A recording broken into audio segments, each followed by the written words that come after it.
our way to Walter E. Fernald Development Center, which closed in 2014 and has been abandoned ever since.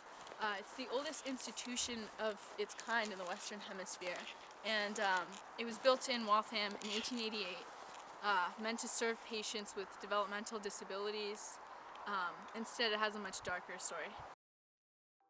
During the 20th century, the eugenics movement was roaring through America and the rest of the world. Anyone with a developmental disability was segregated from the rest of society.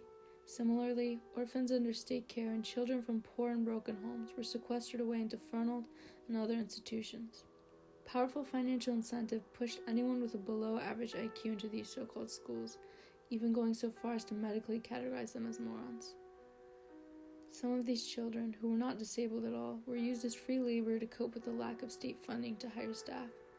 The children under the care of Fernald Development Center were physically and sexually abused, malnourished, and poorly educated. Even worse, there is evidence some of these children underwent medical experimentation.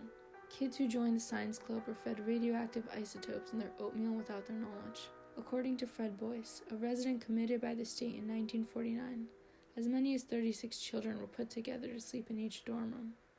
They also had what they called Cherry Day, where the kids were forced to sit in a circle, pull their pants down one by one, and get spanked. Author Michael D'Antonio claimed a child would experience their first year of school 5 or 6 times in a row.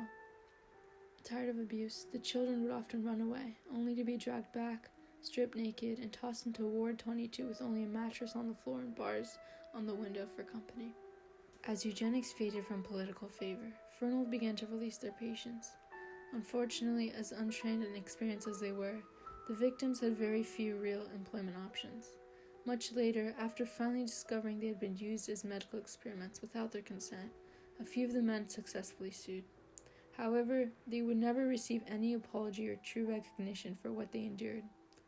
This doesn't even cover all that went wrong at Fernald. It became a home for mentally and physically handicapped adults before finally discharging its last patient in 2014. Now the building is owned by the city of Waltham and stands decrepit and abandoned, forgotten by all but those who suffered within its walls.